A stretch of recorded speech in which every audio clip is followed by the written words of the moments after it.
Hello and welcome to day 6 of the daily Bible verse. Today's Bible verse is Genesis chapter 21 to Genesis chapter 24 inclusive. The birth of Isaac. Now the Lord was gracious to Sarah, and he had said, as he had said, and the Lord did for Sarah what he had promised. Sarah became pregnant and bore a son to Abraham in his old age, at the very time God had promised him. Abraham gave the name Isaac to the son Sarah bore him.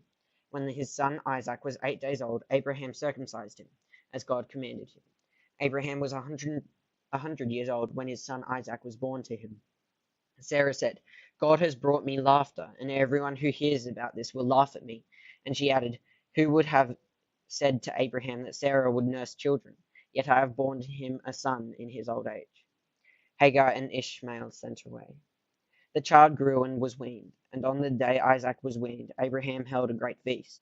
But Sarah saw that the son whom Hagar the Egyptian had borne to Abraham was mocking, and she said to Abraham, Get rid of that slave woman and her son, for that woman's son will never share in the inheritance with my son Isaac. The matter distressed Abraham greatly because it concerned his son. But God said to him, Do not be so distressed about the boy and your slave woman. Listen to whatever Sarah tells you, because it is through Isaac that your offspring will be reckoned. I will make the son of the slave into a nation also, because he is your offspring. Early the next morning, Abraham took some food and a skin of water and gave them to Hagar. He set them on her shoulders and then sent her off with the boy. She went on her way and wandered in the desert of Beersheba. When the water in the skin was gone, she put the boy under one of the bushes. Then she went off and sat down about a bowshoot away, for she thought, I cannot watch the boy die. And as she sat there, she began to sob. God heard the boy crying, and the angel of God called to Hagar from heaven and said to her, What is the matter, Hagar? Do not be afraid. God has heard the boy crying as he lies there. Lift the boy up and take him by the hand, for I will make him into a great nation. Then God opened her eyes, and she saw a well of water. So she went and filled the skin with water and gave the boy a drink. God was with the boy as he grew up. He lived in the desert and became an archer. While he was living in the desert of Paran, his mother got a wife for him from Egypt, the treaty of Beersheba. At the time, Abimelech and Phicol, the commander of his forces, said to Abraham, God is with you in everything you do. Now swear to me here before God that you will not deal falsely with me or my children or my descendants. Show to me and the country where you now reside as a foreigner the same kindness I have shown to you. Abraham said, I swear it. Then Abraham complained to Abimelech about a well of water that Abimelech's servants had seized. But Abimelech said, I don't know who has done this. You did not tell me, and I heard only about it only today. So Abraham brought sheep and cattle and gave them to Abimelech, and the two men made a treaty. Abraham set apart 7 ewe lambs from the flock, and Abimelech asked Abraham, What is the meaning of the 7 ewe lambs that you have set apart by themselves? He replied, Accept these 7 lambs from my hand as a witness that I dug this well. So that place was called Beersheba, because the two men swore an oath there. After the treaty had been made at Beersheba, Abimelech and Phicol, the commander of his forces, returned to the land of the Philistines. Abraham planted a tamarisk tree in Beersheba, and there he called on the name of the Lord, the eternal God. And Abraham stayed in the land of the Philistines for a long time. Abraham tested. Sometime later, God tested Abraham. He said to him, Abraham. Here I am, he replied. Then God said, Take your son, your only son whom you love, Isaac, and go to the region of Moriah. Sacrifice him there as a burnt offering on a mountain I will show you. Early the next day, Abraham got up and loaded his donkey. He took with him 2 of his servants and his son Isaac. When he had cut enough wood for the burnt offering, he set out for the place God had told him about. On the 3rd day, Abraham looked up and saw the place in the distance. He said to his servants, Stay here with the donkey while I and the boy go over there. We will worship and then we will come back to you. Abraham took the wood for the burnt offering and placed it on his son Isaac, and he himself carried the fire and the knife. As the 2 of them went on together, Isaac spoke up and said to his father Abraham, Father. Yes, my son, Abraham replied.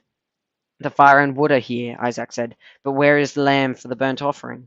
Abraham answered, God himself will provide the lamb for the burnt offering, my son." And the two of them went on together. When they reached the place God had told him about, Abraham built an altar there and arranged the wood on it. He bound his son Isaac and laid him there at the altar, on top of the wood. Then he reached out his hand and took the knife to slay his son.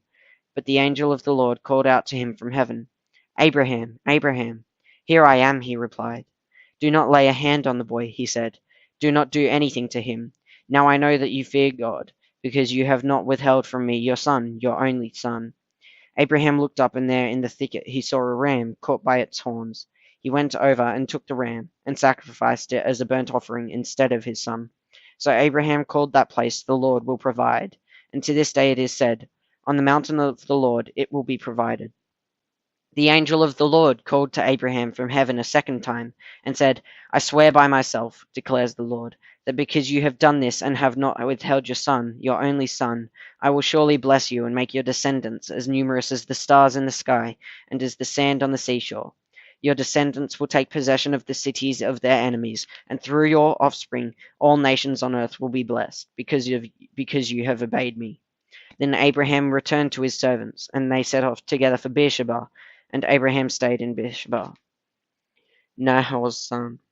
Some time later Abraham was told, "Milcah is also a mother. She has borne sons to your brother Nahor: Uz the firstborn, Buz his brother, Kemuel the father of Aram, Kesed, Hazor, Pildash, Jiphlaph, and Bethuel.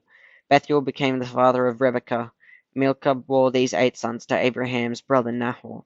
His concubine, whose name was Reumah, also had sons: Tebah, Gaham, Tahaj, and Maachah. The death of Sarah. Sarah lived to be 127 years old. She died in Kiriath Arba, this is Hebron, in the land of Canaan. And Abraham went to mourn for Sarah and to weep over her. Then Abraham rose from bed beside his dead wife and spoke to the Hittites. He said, "I am a foreigner and a stranger among you. Sell me some property for a burial site here so I can bury my dead." The Hittites replied to Abraham, "Sir, listen to us. You are a mighty prince among us. Bury your dead in the choicest of our tombs. None of us will refuse you his tomb for burying your dead." Then Abraham rose and bowed down before the people of the land, the Hittites. He said to them, "If you are willing to let me bury my dead, then listen to me and intercede with Ephron, son of Zohar, on my behalf. So he will sell me the cave of Machpelah, which belongs to him, and is at the end of his field. Ask him to sell it to me for the full price as a burial site among you." Ephron the Hittite was sitting among his people, and he replied to Abraham in the hearing of all the Hittites who had come to the gate of his city. "No, my lord," he said, "listen to me. I give you the field, and I give you the cave that is in it. I give it to you in the presence of the people. Bury your dead." Again Abraham bowed down before the people of the land, and he said to Ephron in their hearing, "Listen to me. If you will, I will pay the price for the field. Accept it from me so that I can bury my dead there." Ephron answered Abraham, "Listen to me, my lord. The land is worth 400 shekels of silver, but what is that between you and me? Bury your dead."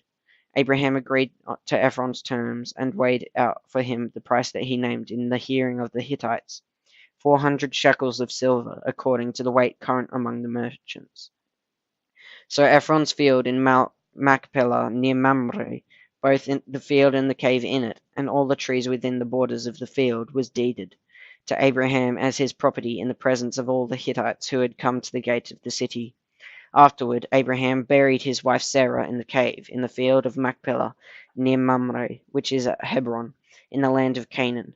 So the field and the cave in it were deeded to Abraham by the Hittites as a burial site. Isaac and Rebekah. Abraham was now very old, and the Lord had blessed him in every way. He said to the senior servant in his household, the one in charge of all that he had, "Put your hand under my thigh. I want you to swear by the Lord, the God of heaven and the God of earth, that you will not get a wife for my son from the daughters of the Canaanites, among whom I am living, but will go to my country and my own relatives and get a wife for my son Isaac." The servant asked him, "What if the woman is unwilling to come back with me to this land? Shall I then take your son to the country where you came from. Make sure that you do not take my son back there, Abraham said. The Lord, the God of heavens, who brought me out of my father's household and my native land, and who spoke to me and promised me on oath, saying, to your offspring I will give this land. He will send his angel before you so that you can get a wife for my son from there. If the woman is unwilling to come back with you, then you will be released from this oath of mine. Only do not take my son back there. So the servant put his hand under the thigh of his master Abraham, and swore on oath to him concerning this matter. Then the servant left, taking with him 10 of his master's camels loaded with all kinds of good things from his master. He set out from Naharaim and made his way to the town of Nahor. He had the camels kneel down near the well outside the town. It was toward evening, the time when the woman go out to draw water. Then he prayed, Lord, God of my master Abraham, make me successful today, and show kindness to my master Abraham. See, I am standing beside this spring, and the daughters of the townspeople are coming out to draw water. May it be that when I say to the young women, please let down your jar, that I may have a drink, and she says, drink, and I'll water your camels too. Let her be the one that you have chosen for your servant Isaac. By this I will know that you have shown kindness to my master. Before he had finished praying, Rebekah came out with her jar on her shoulder. She was the daughter of Bethuel, son of Milcah, who was the wife of Abraham's brother Nahor. The woman was very beautiful, a virgin. No man had ever slept with her. She went down to the spring, filled her jar, and came up again. The servant hurried to meet her and said, please give me a little water from your jar. Drink, my lord, she said, and quickly lowered the jar to her hands and gave him a drink. After she had given him a drink, she said, I'll draw water for your camels too, until they have had enough to drink. So she quickly emptied her jar into the trough, ran back to the well to draw more water, and drew enough for all his camels. Without saying a word, the man watched her closely to learn whether or not the Lord had made his journey successful. When the camels had finished drinking, the man took out a gold nose ring weighing a becker, and 2 gold bracelets weighing 10 shekels. Then he asked, whose daughter are you? Please tell me, is there room in your father's house for us to spend the night? She answered him, I am the daughter of Bethuel, the son of Milcah, bore to Nahor. And she added, we have plenty of straw and fodder, as well as room for you to spend the night. Then the man bowed down and worshipped the Lord, saying, praise be to the Lord, the God of my master Abraham, who has not abandoned his kindness and faithfulness to my master. As for me, the Lord has led me on a journey to the house of my master's relatives. The young woman ran and told her mother's household about these things. Now Rebekah had a brother named Laban, and he hurried out to the man at the spring. As soon as he had seen the nose ring and the bracelets on his sister's arm, and had heard Rebekah tell what the man had said to her, he went out to the man and found him standing by the camels near the spring. Come, you who are blessed by the Lord, he said. Why are you standing out here? I have prepared the house and a place for the camels. So the man went to the house, and the camels were unloaded. Straw and fodder were brought for the camels, and water for him and his men to wash their feet. Then food was set before him. But he said, I will not eat until I have told you what I have to say. Then tell us, Laban said. So he said, I am Abraham's servant. The Lord has blessed my master abundantly, and he has become wealthy. He has given him sheep and cattle, silver and gold, male and female servants, and camels and donkeys. My master's wife Sarah has borne him a son in her old age, and he has given him everything he owns. And my master made me swear an oath, and said, you must not get a wife for my son from the daughters of the Canaanites who live in whose land I live, but go to my father's family and to my own clan, and get a wife for my son. Then I asked my master, what if the woman will not come back with me? He replied, the Lord before whom I have walked faithfully will send his angel with you and make your journey a success, so that you can get a wife for my son from my own clan and from my father's family. You will be released from my oath if, when you go to my clan, they refuse to give her to you. Then you will be released from my oath. When I came to the spring today, I said, Lord God of my master Abraham, if you will, please grant success to the journey on which I have come. See, I am standing beside the spring. If a young woman comes out to draw water, and I say to her, please let me drink a little water from your jar, and if she says to me, drink, and I'll draw water for your camels too, let her be the one Lord has chosen for my master's son." Before I finished praying in my heart, Rebekah came out with her jar on her shoulder. She went down to the spring and drew water, and I said to her, "Please give me a drink." She quickly lowered her jar from her shoulder and said, "Drink, and I'll water your camels too." So I drank, and she watered the camels also. I asked her, "Whose daughter are you?" She said, "The daughter of Bethuel, son of Nahor, whom Milcah bore to him." Then I put the ring in her nose and the bracelets on her arms, and I bowed down and worshipped the Lord. I praised the Lord, the God of my master Abraham, who had led me on the right road to get the granddaughter of my master's brother for his son. Now if you will show me kindness and faithfulness to my master, tell me, and if not, tell me, so I may know which way to turn." Laban and Bethuel answered, "This is from the Lord. We can say nothing to you one way or the other. Here is Rebekah. Take her and go, and let her become the wife of your master's son, as the Lord has directed." When Abraham's servants heard what they said, he bowed down to the ground before the Lord. Then the servant brought out gold and silver jewelry and articles of clothing and gave them to Rebekah. He also gave costly gifts to her brother and to her mother. Then he and the men who were with him ate and drank and spent the night there.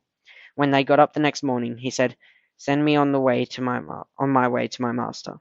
But her brother and her mother replied, "Let the young woman remain with us 10 days or so, then you may go." But he said to them, "Do not detain me. Now that the Lord has granted success to my journey, send me on my way so I may go to my master." Then they said, "Let's call the young woman and ask her about it." So they called Rebekah and asked her, "Will you go with this man?" "I will go," she said. So they sent their sister Rebekah on her way, along with her nurse and Abraham's servant and his men. And they blessed Rebekah and said to her, "Our sister, may you increase to thousands upon thousands. May your offspring possess the cities of their enemies." Then Rebekah and her attendants got ready and mounted the camels and went back with the man. So the servant took Rebekah and left. Now Isaac had come from Beer Lahai Roi, for he was living in the Negev. He went out to the field one evening to meditate, and as he looked up, he saw camels approaching. Rebekah also looked up and saw Isaac. She got down from her camel and asked the servant, "Who is that man in the field coming to meet us?" "He is my master," the servant answered. So she took her veil and covered herself. Then the servant told Isaac all he had done. Isaac brought her into the tent of his mother Sarah, and he married Rebekah. So she became his wife, and he loved her. And Isaac was comforted after his mother's death. So that was a pretty long verse today. Sorry about the audio change halfway through. I realized my mic wasn't set properly. But thank you for listening. Make sure you hit that like button and subscribe. Make sure you send me a comment if there's anything you'd like me to change or do. Yeah, have a good one, guys. Doc out.